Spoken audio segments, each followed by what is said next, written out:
Welcome to the Deployed Podcast, where strategy, ideas, and capital come to life. Hey, good morning, everyone. Thanks for joining us for another episode of Deployed. For those of you who don't know me, my name is Michael Kearse. I'm a real estate investor and fund operator. Over the years, I've worked with a wide range of investors who've built success in very different ways, business owners, professionals, and operators, many of whom eventually start and ask the same question: is there a smarter way to deploy capital, especially retirement capital, outside the stock market? On Deployed, I'm not here to pitch. I'm here to understand how successful people think about capital, risk, long-term decisions, and explore how tools like self-directed IRAs fit into that making. Today, I'm joined by Dr. Sergio E Sanchez, who has fused his medical background with over 2 days of expertise in computer science to drive innovation in cybersecurity and network security. And he's currently the CIO at Coleman Services. Is that right, Dr. That's Sanchez? correct. Hello, Awesome. Michael. Thank you very much for having me in your podcast, in your episode. Yeah. And I'm hoping I can answer all the questions that you have and answer myself some questions here.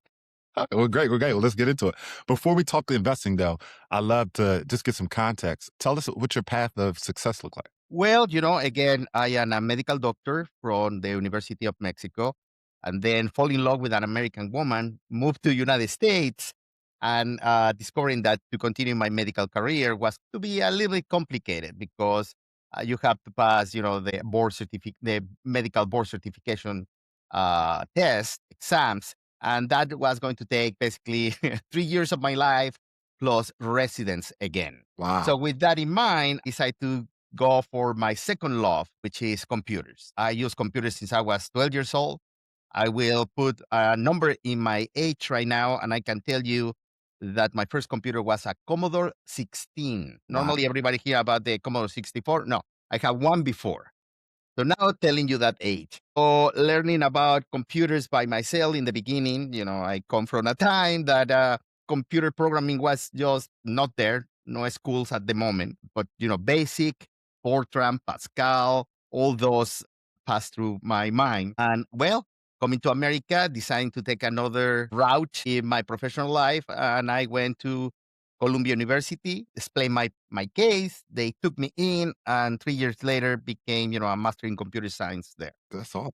Jobs that I have, I can tell you companies like Philip Morris, Activision, Apple, General Electric, several life science ones, Eversana. So I've been very lucky. Uh, Another one was basically I was the chief information services officer for the Catholic Church here in the United States. Wow. Now, basically, back to the health care industry, helping my company to basically come to the 21st century in everything related to technology. And as you can see now, every day, something related to AI. So AI, my relationship with the AI is a love-hate relationship. Right. I bet. Mostly because I love it that everything is done now basically with AI. You don't need to be a photographer, a musician, a poet, a analyst. Everything now is in the tip of your fingers with a correct prompt. Right. But with that in mind too, everybody can be a hacker. Everybody can be a scammer. So you have to be ready for that part of the AI too. Wow. Yeah, I bet. Yeah, so much there. So much I resonates. Before I got into real estate, I was an IT project manager, helping Fortune 500 companies with their digital transformation. So I hear you when you say you're trying to help this health provider come into the 22nd century, right? On the sort of Yeah, basically, actually, first. so I can empathize and relate there. Wow. So during your time and all the success that you had. Oh, and another question I wanted to ask too. You mentioned that you were at Activision for a little bit. Did you ever work on the Call of Duty games? Call of Duty, Skylanders, Tony Hawk, Guitar Hero. I have over 50 titles under my belt to be in the credits. Yeah. So last one that I worked with them was Destiny 1 and 2. Okay. Yeah. So those were the old ones, and after start working for Apple. So, Okay. yeah. Yep. Destiny, I remember when the first one came out, that was fun. That was the first time you could kind of like collaborate with other friends. I can remember that. Yeah, so let me try to show you, and I don't know if with my camera, I don't know if you see over there in the wall, Yes, they got right beside my Star Trooper, yeah. that trophy for 16 years working for Activision is every single controller. Suppose is silver, and it's Uh-huh. so heavy that thing has fallen a couple times in my life. Oh, that's cool, man. That's cool. Yeah, I still play Call of Duty, man. Every chance I get, I try to get some gaming in. Yeah, me too. Me too. You have to give me your username and we Okay. can have some fun together. I Okay. can show you where to camp. Awesome. Awesome. Yeah, I love rank play. Rank play had just took me over the last couple of years, man. I like that competition. It's pretty fun. Cool, cool, Believe it cool. or not, after a day working at the office, Yeah. my wife basically is like, "You're going to kill people?" Like, "Yeah, just for fun. Yeah. On that game. Relax me." Yeah. On the Yeah, game. of course, in Call of Duty. I get a Corona, man, and I just chill. I love it. I love it. Yes. So great. Yeah. So you had a lot of success. You worked for some great brand names. Is Yeah. there a moment where your relationship with money or risk changed over that time? Well, yes, personally and company wise, I was in charge sometimes of budgets of these companies for the IT department. And absolutely, I believe finance and investment is a living thing. Every single day, something new can come. Mm, And like that, you have to adjust. Sometimes it's also like a roller coaster. Sometimes you will see it all the way in the top and the next day all the way down. And you have to be prepared for both sides. And with that in mind, you have to learn, even if you don't want, how you handle your money. What is good, what is bad. So that's important. yeah, yeah, yeah, true. And as you became more successful, did the way that you think about capital evolved because of that? Absolutely, yes. Sometimes in my life also I wasn't that successful.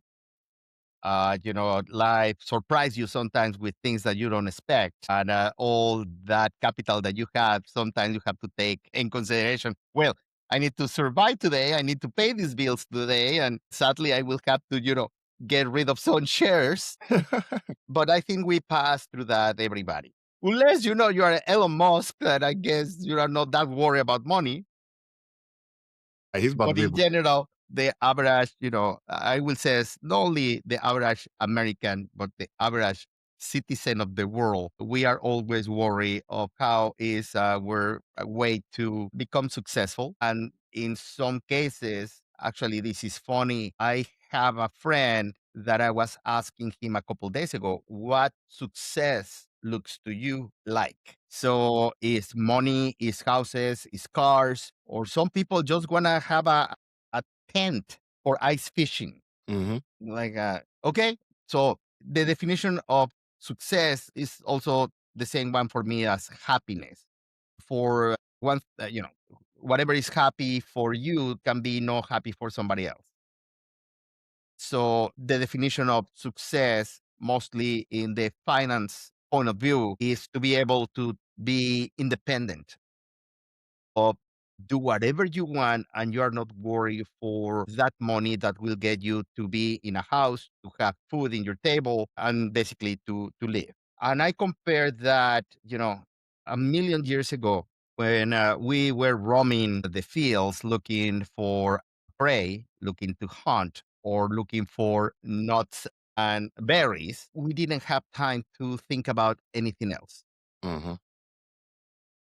Thanks God, somebody discovered agriculture and that let's put these animals around a fence around, and then we have now extra time. But Mm. what I want to make this an idea is all those people that was worried about eating every day, now that they invest in planting or keeping animals, now they got this independence and this freedom to do something else. And thanks to that, we have writing, languages, Hmm. art, Hmm. and technology.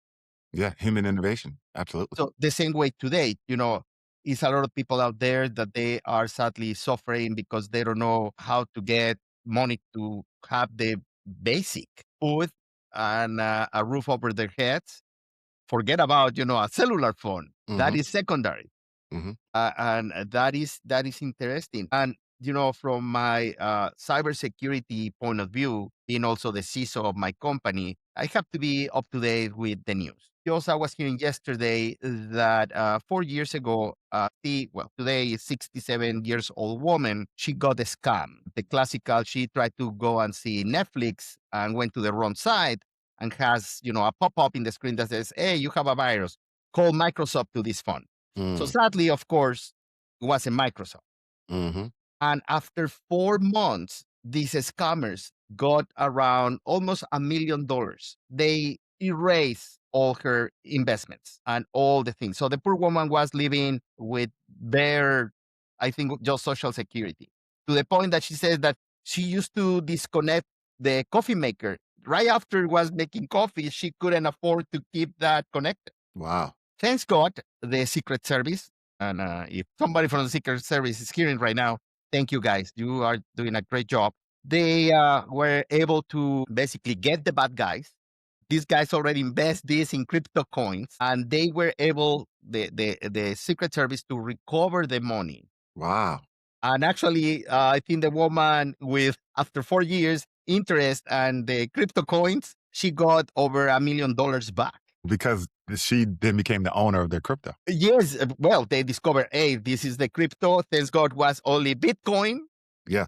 Yeah. And so they gave it back to her. And it's a happy ending, which normally doesn't happen that often. Don't happen enough. So you have to be careful in both sides. The first side is like, what are you investing your money? And second, all these scammers that now are laser aiming you thanks to AI that is a tool for good and bad. Yeah. Yeah. Yeah. Along those lines, so how do you think about risk today versus earlier in your career? Well, this is so funny. Normally, early in my career, I was thinking that the only factor in my decisions for investment was me, only me. Pretty young guy, I was 30 years old when I came to United States, coming from Mexico, really uneven. I was already a full-fledged surgeon over there. So I have good means to live. But in Mexico, we didn't have any idea about shares, about buying shares, about retirement per se. At this moment, I called my friends over there and they don't have nothing related like a 1K, 403, nothing like that. So they depend on two things. One, the work that they do and save money. And two, if someday the Mexican government will give them something. And we know how goes that across the planet. Right. So instead of, depending of somebody else's decision, if you are going to have money or not in your life, I think you need to take the reins and says, I need to do something because the future runs pretty fast to you. So with that in mind and the answering your question, the way that I see risk, yes, has be different because now even geopolitical situations across the world affect your investments. Mm-hmm. Can be up, can be down. I remember with COVID, you have shares for the pharmaceutical companies making the vaccines go up. But if you have, technology companies making chips in China, that went down. Mm-hmm. Mm-hmm. Mm-hmm. So, and that happened across the world from the United States. So also, the political environment, the decision that we take, again, not only personal, but also in your company. I Mm-hmm. can give you examples that I need to buy 300 computers and call my provider and says, okay, I need 300 computers by in a month for the new offices or the new people coming to work. And they says to me, well, we have the computers, but we cannot sell it to you yet. Why? Mm. Because we don't know about the tariffs. So one day, 50%, the next day, 35%, the next day, no, we will wait. No, the next one, forget about it. So that changes in the policies about any country government, like also affecting whatever you are doing. Mm-hmm. Mm-hmm. Normally I can see the investment sometimes high risk, moderate, on conservative of how you want to invest your money and the risk that you are taking getting that investments. Mm-hmm. And that high risk to, slowest pace can change too. Yeah, drastically in a minute. Can Yeah. switch completely from hours. So it's interesting. Yeah. So thanks for sharing that. How about liquidity? What roles does that play for you now? Is it important as predictability? At this moment, I think liquidity is very, very important. Don't have, and this is my opinion again, don't have all your assets in liquid form because sadly you don't know again what will change. And what is cost you $1 today, tomorrow can be costing you $5. Or I hope one day what costs $1 today, tomorrow is 25 cents, but I don't see that happen. So it's important to have, I will say, just like an emergency situation, it's good to have some things that you can act and have in your hands right away. Yeah. That is important. Makes sense. And are there any types of investments that don't interest you anymore at this point? I have to tell you, I'm open to everything. I'm open to everything because I think you have to have multi-factor options here. You have to expand, not only be, like, oh, I love technology. I will be just in technology.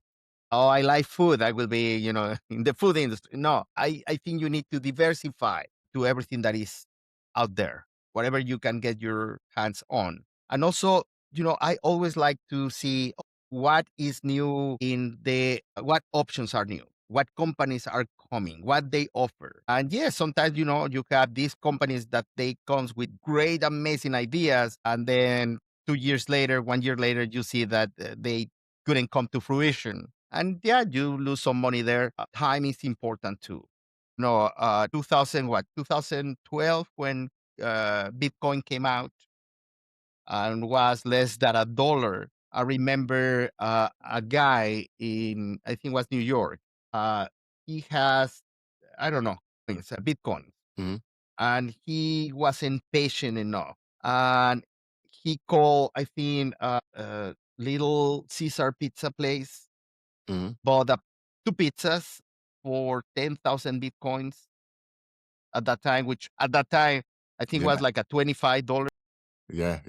And if you can Google that, it's funny because that has been the most expensive pizzas. I think the pizza now is valorated in around $16 million, something like that. Wow. So yeah, look for that in Google. Yeah. So timing of investment is crucial sometimes too. Not for the faint of heart, but yeah. it's important. No, that was a great point. So, how do you decide when something is worth your attention or if it's just noise? When they make noise. And I'm going to tell you something that is a little secret between you and me. Again, I love technology. I love and hate AI. And I'm able to create a program using AI to go and check every single day for news that will be giving some insight in what to invest. I have to tell you this because my kids now, the youngest one is 20 years old, but I want them to start investing, start to put, money apart in a safe account or saving account or invest. And of course, new kids, they prefer watching, TikTok more than finance. Who wanna see, the monthly full report? What the heck is that? So it's an application. I will not say the name here, but it's an application for Apple and Android devices that Nice. allow you to buy fractional shares. Start with S and finish with dash. So, and I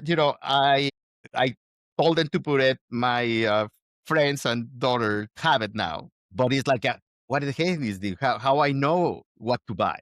So I create this little application using AI that I give it to her and says, okay, every day in the health industry or in the technology industry, yeah, all the industry or in general, what to buy. And that every day, or when she has money or want to invest something or buy something different, just go there and ask, kind of like a ChatGPT or Claude, hey, what is good to buy today? And boom. So I can tell you that all these hedge funds people now will be worried about AI too. Yeah. They already started. Yeah. They already started using Yeah. it. Yeah. I like that. So, You mentioned off the camera that you do have retirement accounts. Are you familiar with the self-directed IRA? Do you have one? Have you ever heard of it? Yes, I have one, yes, which in my case I have to tell you is I got it and I try to forget about it. Why is that? What happened? And looking at your money going up or down freak a lot of people. Actually, I'm completely sure that you have people that is addicted to watching their money, how their money is going every 5 minutes. And with phones now and applications, so I there's no mental health there at all. So Now, that retirement account, is that with your company or is that an account that you manage on your own? actually, both with my company and also my own. You have two separate ones. Yes. Okay. How did you first learn about the self-directed IRA? How did that happen? I have a friend long ago that actually is funny because now does full time that for a living. In the past, he was learning and telling me things. I was probably, the confident guy that, hey, look, I found this. Why you don't apply? Blah, blah, blah. So that's more or less how I learned. Okay. Finance never was my thing to go. Didn't care about too much about what to invest or what was an IRA or what is a share. But now I think has to be part of schooling. Mm-hmm. I will tell you that we have a bunch of subjects in the school, mostly high school or junior high school, that the kids never will use in their lives. Mm-hmm. Learning about finance, I think, is crucial Mm-hmm. and is not there. Mm-hmm. Is so many things that when was the last time you did a square root? Right. No, you're 100 right. And if you need to do a square root, you get a calculator You're right. and right. So, and Yeah. again, I coming from a generation of people at my age that no, they need to know how to do it. Wow. Why? Yeah. Yeah. Listen, I was just helping my 16-year-old with his algebra 2 math and I had to show him how to do it. And the whole time he's like, why do I have to know how to do this? And I couldn't give him a good argument. I just said, just do it because you have to right now Yeah, yeah. and do what you need to do. You buy it. Going back to the self-directed IRA, was there anything that surprised you about it once you understood it? A lot of things, yes. What means, what was, how it works, how I have to get in, how to get it out, etc., etc. Yes. Basically, I was, how you call it in the video game industry, I was a newbie. And Yeah. I consider myself still a newbie. Yeah. Yeah. Yeah. Understandable. Um, are there any types of investments that made sense for you with that account versus like maybe your 401k? Well, it makes sense, yes. I feel, and again, this is a feel, and I am not a feel guy. I'm normally a logical guy, but in this case, I was feeling was more stable. That was more. That's why I was telling you is to me was like get it and forget it. That was more continuous step up. So that is, I see, shares mostly kind of like a video game too. Mm-hmm. Mm-hmm. Like it's a guessing game. With the IRA, I think is way more stable. It's One for of all people. Yeah, yeah, yeah. One of the things I remember when I first heard about the self-directed IRA, I didn't really get it. I didn't really understand it. And then I learned that, oh, you can use it to like buy real estate. That's what kind of like attracted me to it. But then I learned any profits that self-directed IRA like purchases, the self-directed IRA is like an entity. So any profits that I make have to go back to the self-directed IRA. I was like, oh man, like I want to keep my profits, right? But then as I started to You um, have to be patient. understand a little bit more the tax benefits, right? It's the same way like the 401k, right? The only difference is I get to control where I put the money at. I don't have to just put it in the stock market, right? I could Yes. lend to a business owner. I could lend on a fix and flip, right? Some Mhm. custodians allow you to invest in crypto. So once I started to understand that, I started to understand the advantage of it and how cool it was. Yeah, so that's awesome. I want to kind of switch over to like passive lending and get your thinking on that. Why do you think retirement capital often aligns better with passive investments versus the active ones? Because you mentioned numerous times that just have to set it and forget it. Why are retirement accounts kind of good for that? Because to my point of view, is an easy way to grow that investment. To me, I think that is the way that you have to start early in your life when you have your first check, and that will become a source of income too. Mm. Hmm. Hmm. To me, kind of like similar to that saving account that you don't touch. And that give you also another option, even, in bad times when people lose their jobs or the economy goes down. I believe that is one more source for you to keep you up. Hmm. Hmm. That is one. Are there any aspect to lending that appeals to you more versus like ownership? Ah, I have to tell you, I will, in my case, prefer ownership. I probably it's a controlling issue with me more than nothing. Yes. Yeah. You like the control. Got it. And have you ever done any type of passive things, or have you always just gone to ownership? Normally I do passive things mostly. Also, I do a lot of things in my professional life that sometimes take me my attention, sadly, out of that situation. So it's not that it's complicated, it's just time consuming. Yeah. Yeah. Okay. What advice would you give someone that was sitting on a large amount of capital in like a retirement account, like a self-directed IRA? My God. So invest, invest, invest, but with knowledge, Mm. research. Again, now you have a bunch of tools out there that you can do at home. You have a lot of people out there that can help you. You have a lot of companies that they do this for a living. Use them. So don't go this route by yourself, because if you think you know what to do, sometimes like we talk, Michael and me, you get surprises like, I didn't know that happened. Mhm. Mhm. Oh my God. And I put all my money, all my eggs in one basket. Yeah. So you have to, before you do anything with money, be sure what you're doing. Number one. Number two, at the beginning, use the money that you have extra, which is a funny term for me, extra money. Like, yeah, who has extra money Right. today? But if you do, go ahead. If you are a young kid that you already have a job, but mom and dad is still paying for you, your phone, your internet, your house, your food, take that money and do something with it. Not just go and buy video games. Mhm. Not that video games are a bad investment, but No, no. Along those lines, great point. And I know you mentioned earlier that in schools we should have more financial literacy, right? absolutely. I think that is one of the things. I mean, I will not tell you anymore. Like they need to, teach the kids how to sign a check, because who sign a check now? I don't use my wallet at all. I go to out of the house with my phone, has my license, has my passport, has my credit cards, has my ATM cards. I don't need a wallet. Digital now, yeah. Anything. Actually, this is a funny story. Last December, every grocery store has the Salvation Army. And you see the people with the bell and the basket for the cash. And, I get inside the grocery store. There's a woman there, like, hey, do you want to donate? You know what? I'm so sorry. I don't have cash anymore. And she get her phone and says, I have Venmo. Okay. It's funny. Salvation Army now is up to date with technology, because who take cash? Yeah. I think I seen in the news, I think it was China or maybe someone else, they were scheduled to get away with all paper currency and just go straight digital. I forget, like it was like a TikTok. Well, I don't know about that, but I know that Central American country, wanna think this Nicaragua or Honduras, one of those, Okay. they make Bitcoin the official coin. Wow. I don't know how good or bad was, but you can also Google that. But yes, in Central American country that switch the coins to be Wow. Wow. Bitcoin. Yeah.